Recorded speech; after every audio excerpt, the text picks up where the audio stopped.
ഇത് മാസ് മോട്ടോഴ്സിൽ നിന്നാണ്. ഹോണ്ട ആക്റ്റീവ വണ്ടി ജനറൽ സർവീസായിട്ട് നമ്മൾ കയറ്റിയിട്ടുണ്ട്. ജനറൽ സർവീസ് പറഞ്ഞിട്ടുണ്ട്, അതേപോലെ തന്നെ സെൽഫിൻ്റെ കംപ്ലൈൻറ്റ് പറഞ്ഞിട്ടുണ്ട്, water service, front brake checkup, അതായത് കറക്റ്റായിട്ട് ബ്രേക്ക് റിട്ടേൺ വരുന്നില്ല എന്നൊരു കംപ്ലൈൻറ്റ് ഉണ്ട്. പിന്നെ ഡിമ്മോ ബ്രൈറ്റ് സ്വിച്ച് ചെക്ക് ചെയ്യാൻ പറഞ്ഞിട്ടുണ്ട്. അതേപോലെ എഞ്ചിൻ ഓയിൽ ചെക്ക് ചെയ്യുക, ആവശ്യമെങ്കിൽ മാറ്റാം. സൈലൻസർ ഗാർഡ് കംപ്ലൈൻറ്റ് പൊട്ടിയിട്ടുണ്ട്, അതൊന്ന് മാറ്റിയിടാം. മിറർ എൽഎച്ചും ആർഎച്ചും മാറ്റാൻ പറഞ്ഞിട്ടുണ്ട്, ലെഫ്റ്റും റൈറ്റും. അപ്പോൾ നമ്മൾ വണ്ടി ഓടിച്ചു നോക്കിയിട്ട് വണ്ടി വർക്കിന് കയറ്റിയിട്ടുണ്ട്. വർക്കിന് കയറ്റി നമ്മളതിൻ്റെ ബാക്ക് ബ്രേക്കിൻ്റെ ഭാഗം തുടങ്ങി നമ്മൾ ചെക്ക് ചെയ്യാനായിട്ട് അയച്ചിട്ടുണ്ട്.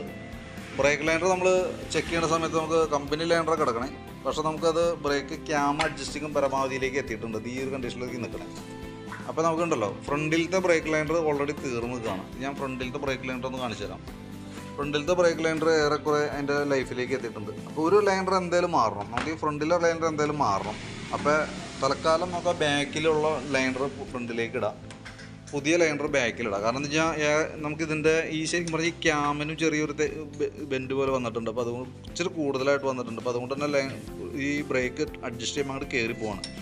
അപ്പോൾ പുതിയ ലൈനർ ഇടുമ്പോൾ കുറേ കൂടി അത് കംഫർട്ടായിരിക്കും ബാക്ക് സൈഡ്. അപ്പോൾ ഈ കിടക്കുന്ന ലൈനർ നേരെ ഫ്രണ്ടിലേക്ക് ഇടാം, പുതിയ ലൈനർ ബാക്കിൽ മാറ്റിയിടാം കേട്ടോ. അപ്പോഴാണ് ആ ബ്രേക്കിൻ്റെ കേസ് ക്ലിയർ ആവുള്ളൂ. അതേപോലെ ഹബിൻ്റെ ഭാഗം നമ്മൾ ചെക്ക് ചെയ്തു. ഹബിനകത്ത് നമുക്കിത് ഇവിടെ നോക്കുമ്പോൾ ഒന്ന് രണ്ട് ഇത് കാണണമെന്ന് വെച്ചാൽ ഈ ഭാഗം ലൈനർ പിടിക്കുന്നുണ്ട് സൈഡ്. അപ്പോൾ അതുകൊണ്ട് തന്നെ ഒരു ചതയിൽ വന്നതിൻ്റെ മെയിൻ റീസൺ അതാണ്. ഹബിൻ്റെ ചില ഭാഗങ്ങൾ ഈ രണ്ട് സൈഡ് വന്നിട്ട് ലൈനർ ടച്ചായി പിടിക്കുന്നുണ്ട്. ആ പാട് നമുക്ക് കൃത്യമായിട്ട് അത് കാണാനായിട്ട് പറ്റും. അപ്പോൾ നമുക്ക് എന്താ ചെയ്യേണ്ടതെന്ന് വെച്ചാൽ ലൈനർ ഇടണേക്കാളും മുമ്പ് തന്നെ ഈ ഹബ്ബ് ഒന്ന് പോളിഷ് ചെയ്തിട്ട് കറക്റ്റ് ഇതിനകത്തേക്ക് ആക്കിയിട്ട് വേണം. പോളിഷ് ചെയ്യാൻ മാത്രം കൂടി ലൈനർ കട്ട് ചെയ്ത് പോകണം. അപ്പോൾ ലൈനർ വീണ്ടും ഗ്യാപ്പ് കൂടുകയുള്ളൂ ശരിക്കും. പക്ഷേ നമുക്കത് അല്ലാതെ വേറെ മാർഗ്ഗമില്ല. കാരണം ഇപ്പോൾ പുതിയ ലൈനർ ഇട്ടാലും നമുക്കൊരു ചതഞ്ഞ ഫീലായിരിക്കും കിട്ടുക. കാരണം ഈ രണ്ട് ഭാഗത്ത് കൂടുതൽ പിടിക്കുകയും ബാക്കിയുള്ള ഭാഗങ്ങൾ ലൈനർ പിടിക്കാനായിട്ടൊരു ഫ്രീ പ്ലേ കിടക്കുകയും ചെയ്യും. അപ്പോൾ ബ്രേക്ക് ചതഞ്ഞ പോലെ കാണിക്കും. അപ്പോൾ അതിന് നമുക്ക് ഹബ്ബ് ഒന്നുപോലെ പോളിഷ് ചെയ്തിടാം. ശരിക്കും ഇങ്ങനെ വന്നു കഴിഞ്ഞാൽ ഹബ്ബ് മാറ്റിയിടാനേ പറ്റുള്ളൂ. അപ്പോൾ പുതിയ ലൈനറും കൂടി വരുമ്പോൾ ആ തേമാനില്ലാത്തതുകൊണ്ട് പക്ക ബ്രേക്കായിട്ട് വരും. ഹബ്ബിന് വരുമ്പോൾ അത്യാവശ്യം റേറ്റ് വന്നിട്ട് ഏകദേശം ഒരു 1000 രൂപ അടുത്ത് നമുക്ക് തന്നെയുണ്ട്. 1000 ആണെന്ന് തോന്നണം, കറക്റ്റ് വില നോക്കിയാലേ അറിയാൻ പറ്റുള്ളൂ. നമുക്ക് പോളിഷ് ചെയ്യണമെങ്കിൽ ഒരു 200-250 രൂപയാകുമ്പോൾ നമുക്ക് 250 രൂപയാണ് നമുക്ക് അതിൻ്റെ ലെയ്ത്തിലെ എമൗണ്ട് വരും. അപ്പോൾ അതൊന്ന് പോളിഷ് ചെയ്ത് തൽക്കാലം നമുക്ക് വേണമെങ്കിൽ യൂസ് ചെയ്യാം, നോക്കിയിട്ട് പറഞ്ഞാൽ മതി. എന്തായാലും ഹബ്ബ് ഓൾറെഡി കംപ്ലൈൻറ്റ് ഉണ്ട്, അതുകൊണ്ടാണ് ആ ചതയിൽ കാണിക്കുന്നത്. നമുക്കിപ്പോൾ പുതിയ ലൈനർ ആണെങ്കിൽ പോലും അതിൻ്റെ ഈ ഭാഗം നോക്കുമ്പോൾ ചില ഭാഗങ്ങൾ നമുക്ക് പിടിക്കാത്തൊരു കണ്ടീഷൻ വന്നു. പിന്നെ ബാക്കിലത്തെ ഗിയർ ബോക്സിൻ്റെ ഭാഗം നമ്മൾ വണ്ടി പൊക്കിയതിന് ശേഷം ചെക്ക് ചെയ്യുന്ന സമയത്തുണ്ടല്ലോ, ഈ ഭാഗത്തൊക്കെ ഒരു ഓയിൽ ലീക്ക് കാണിച്ചു തുടങ്ങിയിട്ടുണ്ട്. നമുക്ക് പുറമേ നിന്ന് നിന്നിട്ട് നോക്കുമ്പോൾ കാണാൻ പറ്റില്ല, അടിഭാഗത്തായിട്ടാണ് ലീക്ക് വന്നതാണ്. ഇത് ശരിക്കും ഓയിൽ വന്നേക്കുന്നത് ഈ ഗിയർ ബോക്സിൻ്റെ ഉള്ളിലുള്ള ഓയിൽ ലീക്ക് ആയേക്കണതാണ്. ആരംഭമാണ്, കൂടുതലായിട്ട് വന്നാലാണ് നമ്മൾ ശ്രദ്ധയിൽ പെടുള്ളൂ. ഇതിപ്പോൾ ആരംഭത്തിൽ തന്നെയാണ് ഇപ്പോൾ കംപ്ലയിൻറ്റ് നമ്മൾ ശ്രദ്ധയിൽപ്പെടുന്നത്. അപ്പോൾ വേണമെങ്കിൽ നമുക്ക് കൈയോടെ അത് അഴിച്ചായിട്ട് ഓയിൽ സീൽ മാറ്റി റീസെറ്റ് ചെയ്യാം. അതല്ലെങ്കിൽ പരമാവധി നമുക്ക് ഓടിക്കുക, അതിനുശേഷം കൂടുതൽ കംപ്ലയിൻറ്റ് വന്ന സമയത്ത് അഴിച്ച് മാറ്റിയാലും മതി. നമുക്കിതിനകത്ത് ആകെ കൂടി ഉള്ളത് 120 മില്ലി ഓയിലാണ്. അപ്പോൾ ഓയിൽ കുറഞ്ഞു ഓടിക്കഴിഞ്ഞാൽ ഗിയർ വീൽ കംപ്ലയിൻറ്റ് വന്നു പോകും. കുറഞ്ഞു ഓടാന്ന് വെച്ച് കഴിഞ്ഞാൽ തീരെ ഇല്ലാണ്ട് വന്നു കഴിഞ്ഞാൽ ഗിയർ വീൽ കംപ്ലയിൻറ്റിലേക്ക് വരും, മൂളിച്ച് സൗണ്ട് കാര്യങ്ങളൊക്കെ വരും. അപ്പോൾ കൈയോടെ മാറ്റുകയാണെങ്കിൽ കുറച്ചും കൂടി ബെറ്റർ അതായിരിക്കും. പിന്നെ അതേപോലെ തന്നെ നമ്മളതിൻ്റെ എയർ ഫിൽറ്ററൊക്കെ ഒന്ന് ചെക്ക് ചെയ്യാൻ വേണ്ടി അയച്ചിട്ടുണ്ട്. എയർ ഫിൽറ്ററൊക്കെ കമ്പനി ഫിൽറ്റർ കിടക്കണേ, പുതിയ ഫിൽറ്ററാണ്, അത് തുടച്ച് ക്ലീൻ ആക്കിയിട്ട് റീസെറ്റ് ചെയ്താൽ മതി. അതേപോലെ ക്ലച്ചിൻ്റെ ഭാഗം നമ്മൾ അയച്ചു നോക്കി, ക്രാങ്ക് ഷാഫ്റ്റിൻ്റെ ആയാലും ക്ലച്ച് ഷാഫ്റ്റിൻ്റെ ആയാലും സൈഡിൽ ഓയിൽ ലീക്ക് കാര്യങ്ങളൊന്നുമില്ല. കുറച്ച് പൊടിയൊക്കെ നിൽക്കുന്നുണ്ട്, അതൊക്കെ ഒന്ന് ക്ലീൻ ആക്കി നമുക്ക് റീസെറ്റ് ചെയ്തെടുക്കാം. ഇതിൻ്റെ ഉള്ളിലും ബെൽറ്റും ക്ലച്ച് ഷോക്ക് വർക്കായിട്ടുള്ള പൊടിയൊക്കെ ഉണ്ട്, അതൊന്ന് ക്ലീൻ ചെയ്തൊക്കെ ഇട്ടാൽ മതി. പിന്നെ അതിൻ്റെ വേരിയേറ്റർ ബോഡി ബോസ് ഡ്രൈവൊക്കെ നോക്കുമ്പോൾ ഇതൊക്കെ പുതിയതാണ്. ശരിക്കും പറഞ്ഞാൽ ഈ സെറ്റ് ഇടയ്ക്കപ്പോഴും മാറ്റിയിട്ടുണ്ട്, കുഴപ്പമൊന്നുമില്ല, പുത്തന കിടക്കണം കേട്ടോ. പിന്നെ അതേപോലെ ബെൻഡെക്സിൻ്റെ ആയാലും പെർഫോമൻസ് നമ്മൾ ചെക്ക് ചെയ്ത് ഓക്കെയാണ്, വേറെ പ്രോബ്ലം ഒന്നുമില്ല. ക്ലച്ച് ഷൂവിൻ്റെ ഭാഗത്ത് നോക്കുമ്പോൾ വർക്കിങ്ങൊക്കെ പ്രശ്നങ്ങളൊന്നുമില്ല. നമുക്കിവിടെ തുരുമ്പിൻ്റെ പ്രസൻസ് ഉള്ളത് കൊണ്ട് തന്നെ തുരുമ്പ് കാണുന്നുണ്ട്. അപ്പോൾ അതുകൊണ്ട് തന്നെ നമ്മളത് അഴിച്ച് ഫുള്ളായിട്ട് ഗ്രീസ് ചെയ്യുന്നുണ്ട്. വീലിലൊക്കെ ചെറിയൊരു തേമാനം തുടങ്ങിയിട്ടുണ്ട്, പക്ഷേ തൽക്കാലം നമുക്കൊന്നും ചെയ്യേണ്ട, അതങ്ങനെ തന്നെ ഗ്രീസ് ചെയ്ത് റീസെറ്റ് ചെയ്യാം. പിന്നെ നമ്മൾ ബെൽറ്റിൻ്റെ കണ്ടീഷൻ നോക്കുന്നുണ്ട്. ഹോണ്ടയുടെ ബെൽറ്റ് കമ്പനി ബെൽറ്റാണ് കിടക്കണേ, പക്ഷേ അതിൻ്റെ സെൻറ്റർ ഭാഗത്തേക്ക് നോക്കുമ്പോൾ പൊട്ടൽ ഒരല്പം കൂടുതലായിട്ട് വന്നിട്ടുണ്ട്. ചില ഭാഗങ്ങളിലുള്ള പൊട്ട ഇച്ചിരി ഡീപ്പാണ്, ഈ സൈഡൊക്കെ ഇച്ചിരി ഡീപ്പായിട്ടാണ് നിൽക്കുന്നത്. അപ്പോൾ വേണമെങ്കിൽ കൈയോടെ തന്നെ നമുക്ക് ബെൽറ്റ് മാറ്റിയിടാം, അതായിരിക്കും കുറച്ചുകൂടി നല്ലത്. കാരണം എന്താ വെച്ചാൽ എന്തെങ്കിലും അടുത്ത സർവീസ് വരെ എന്തെങ്കിലും കിടക്കാൻ സാധ്യതയില്ല. അടുത്ത സർവീസ് എന്ന് പറഞ്ഞാൽ നമുക്ക് 4 മാസം കഴിയുമ്പോഴാണ് അതിൻ്റെ സർവീസ് വരാം. 4 മാസം അല്ലെങ്കിൽ 120 ദിവസമാണ് അതിൻ്റെ കാലാവധി സർവീസ്. അതുവരെ ചിലപ്പോൾ കിടന്ന് ഓടിയെന്ന് വരില്ല. അത്യാവശ്യം ഓട്ടം ഉണ്ടെന്നുണ്ടെങ്കിൽ റിസ്ക് എടുക്കാതിരിക്കണം എന്നുള്ളത്, കൈയോടെ അത് മാറ്റിയിടാം.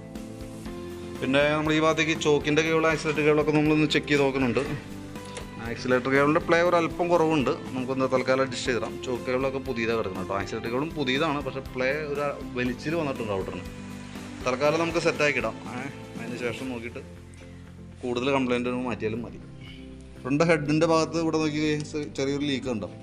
ഈ ഗ്യാസ്കറ്റ് ലീക്കായി തുടങ്ങിയേക്കണാണ്. കൈയോടെ തന്നെ ആ ഗ്യാസ്കറ്റ് മാറ്റി ഇതിൻ്റെ ഉള്ളിൽ തന്നെ മൗണ്ട് റോവർ മാറ്റി കഴിഞ്ഞാൽ ആ ലീക്ക് നമുക്ക് അവിടെ കൺട്രോൾ ചെയ്ത് നിർത്താം. എഞ്ചിൻ ഓയിലൊക്കെ ശരിക്കും പറഞ്ഞാൽ 800 മില്ലി ഓയിലാണ് ആകെ ഉള്ളൂ. അപ്പോൾ അതിനകത്ത് നിന്ന് നമുക്ക് ഈ കവർ ചെയ്തിരിക്കണതിന് ഉള്ളിൽ അത്ര ലീക്ക് പറ്റുന്നൊന്നും പുറമേ നിന്ന് കാണാൻ പറ്റില്ല. അപ്പോൾ അങ്ങനത്തെ ലക്ഷണങ്ങൾ കാണുമ്പോൾ തന്നെ അത് കൈയോടെ പരിഹരിച്ച് പോകുകയാണെങ്കിൽ അതായിരിക്കും കുറച്ചും കൂടി ബെറ്റർ.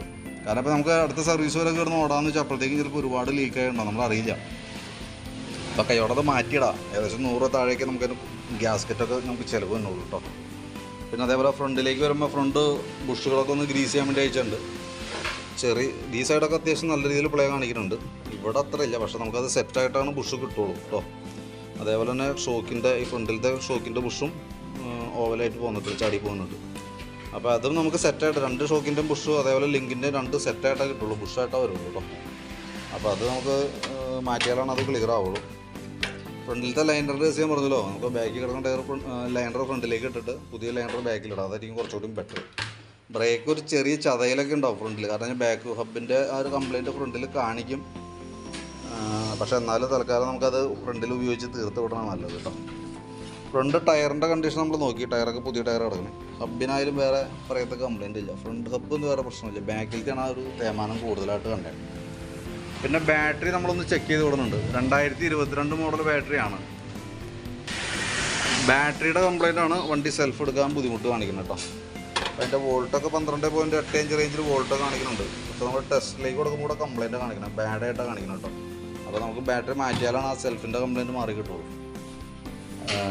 പിന്നെ എന്ന് വെച്ച് കഴിഞ്ഞാൽ നമുക്ക് ഈ ഭാഗത്തേക്ക് വരുമ്പോഴത്തേക്കും സ്പാർക്ക് പ്ലഗൊക്കെ നമ്മളൊന്ന് ക്ലീൻ ചെയ്യാൻ വേണ്ടി അയച്ചിട്ടുണ്ട്. പുതിയ പ്ലഗ് കിടക്കണം, നമ്മൾ ജസ്റ്റ് ഒന്ന് ക്ലീനാക്കി റീസെറ്റ് ചെയ്താൽ മതി. അതേപോലെ എഞ്ചിൻ ഓയിൽ മാറ്റുന്നുണ്ട്, ഓയിൽ അത്യാവശ്യം അഴുക്കിലേക്ക് ആയിട്ടുണ്ട്. അപ്പോൾ എഞ്ചിൻ ഓയിലും കൂടി കൂട്ടത്തിൽ കൂടെ മാറ്റുന്നുണ്ട്. അപ്പോൾ ഞാൻ അതിൻ്റെ ഏകദേശം ഒരു എസ്റ്റിമേറ്റ് നോക്കിയിട്ടേ അതിൻ്റെ ഡീറ്റെയിൽസ് ഒന്ന് വാട്സപ്പിലേക്ക് ഇടാം. ഈ സൈഡിലെ പ്രൊട്ടക്ടർ നമുക്ക് ഓൾറെഡി പൊട്ടിയിട്ടുണ്ട്, അപ്പോൾ അതൊന്ന് മാറ്റുന്ന കേസ് പറഞ്ഞിട്ടുണ്ട്. വാഷിങ്ങിൻ്റെ കേസും പറഞ്ഞിട്ടുണ്ട്. അപ്പോൾ വാട്ടർ സർവീസും നമുക്ക് അതിനകത്ത് ഉൾപ്പെടുത്തിയുള്ള ഏകദേശം ഒരു എസ്റ്റിമേറ്റ് ഞാൻ പറയാം. വാട്ടർ സർവീസ് ഇതിൻ്റെ ഉള്ളിൽ വലിയ അഴുക്കെന്ന് പറയാനില്ല, അത്യാവശ്യം അഴുക്കുണ്ട്, പക്ഷേ കാര്യമായിട്ടുള്ളതില്ല. നമുക്കൊരു പണി ചെയ്യാം, അടുത്ത സർവീസിനൊക്കെ ചെയ്യുമ്പോൾ മഴയുടെ ഏതാണ്ട് മാറുമല്ലോ. അപ്പോൾ നമുക്ക് ഈ ബോഡി ഒന്ന് അഴിച്ചതിന് ശേഷം അതിൻ്റെ ഉള്ളിലുള്ള അഴുക്കുകൂടി ഒന്ന് ക്ലീൻ ചെയ്ത് കളയാം. ഇപ്പം അത്ര ഡീപ്പ് ആയിട്ടുള്ള രീതിയിൽ ഉണ്ട് ചെളി, പക്ഷേ എന്നാൽ അത്ര ഞങ്ങൾ വലിയ പ്രശ്നമൊന്നും തോന്നാനൊന്നുമില്ല.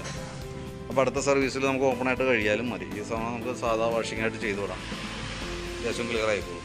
അപ്പോൾ വീഡിയോ കണ്ടുമ്പോൾ നോക്കിയിട്ടൊന്ന് പറയണം കേട്ടോ. ഈ ഗിയർ ബോക്സിൻ്റെ കേസ് എന്താ ചെയ്യേണ്ടത്? ഗിയർ ബോക്സ് അഴിക്കുമ്പോൾ നമുക്ക് ഏകദേശം ഒരു 1000 രൂപ അടുത്ത് 980 രൂപ നമുക്ക് അതിന് വരും. ലേബർ ചാർജും അതിൻ്റെ പാർട്സിൻ്റെ എമൗണ്ട്, ബെയറിങ്ങിൻ്റെയും ഓയിൽ സീല്, ഗ്യാസ്കറ്റ് ഇതെല്ലാം ഉൾപ്പെടുത്തി വരുമ്പോൾ ഏകദേശം ഒരു 900-950 രൂപ നമുക്ക് അതിന് മാത്രം ചിലവ് വരുന്നുണ്ട്.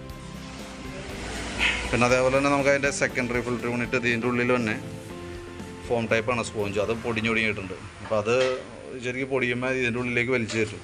അപ്പോൾ ഈ യൂണിറ്റും കൂടി ഒന്ന് കൂട്ടത്തിൽ കൂടെ നയിച്ച് ക്ലീൻ ചെയ്തിട്ട് ആ സെക്കൻഡറി ഫിൽറ്ററും കൂടി കൂട്ടത്തിൽ കൂടെ മാറ്റിയിടാം കേട്ടോ. അപ്പോൾ അതിൻ്റെ ഡീറ്റെയിൽസ് ഇന്ന് വാട്സാപ്പിലേക്ക് ഇട്ടേക്കാം. ആ വീഡിയോ കാണാൻ കണ്ടതിന് ശേഷം നോക്കിയിട്ട് ഒന്ന് റിപ്ലൈ ഇടണം കേട്ടോ. ഗിയർ ബോക്സിൻ്റെ എസ്റ്റിമേറ്റർ ഉൾപ്പെടുത്തുന്നില്ല, അത് ചെയ്യണമെന്നുണ്ടെങ്കിൽ ഒന്ന് പറയാം. കാരണം അതൊരു അല്പം താമസം വരും, അത് ഗിയർ ബോക്സൊക്കെ അഴിച്ച് ചെയ്യുമ്പോൾ ചിലപ്പോൾ ഒരു അല്പം താമസം വരും. മാക്സിമം നമ്മൾ ട്രൈ ചെയ്യാം. ഗിയർ ബോക്സ് ചെയ്യുന്നുണ്ടെങ്കിൽ ചിലപ്പോൾ ഒരു വർഷം ഒന്നും കിട്ടിയെന്ന് വരില്ല. അല്ലാന്നുണ്ടെങ്കിൽ വർക്ക് നമുക്ക് വൈകിട്ടത്തേക്ക് ഒരു 5:30-6 മണിയൊക്കെ ആകുമ്പോഴത്തേക്കും വർക്ക് കംപ്ലീറ്റ് ചെയ്യും. ഓക്കെ, പിന്നെ വാഷിംഗ് കഴിഞ്ഞ് വരുമ്പോൾ ഒരല്പം ഡിലേ വരാൻ സാധ്യതയുണ്ട്. അപ്പോൾ എന്തെങ്കിലും കൺഫേം ചെയ്തിട്ട് വന്നാൽ മതി. അപ്പോൾ വീഡിയോ കണ്ടുമ്പോൾ എന്തെങ്കിലും ഒന്ന് റിപ്ലൈ ഇട്ടാലേ അതനുസരിച്ച് നമുക്ക് വർക്ക് ചെയ്യാം.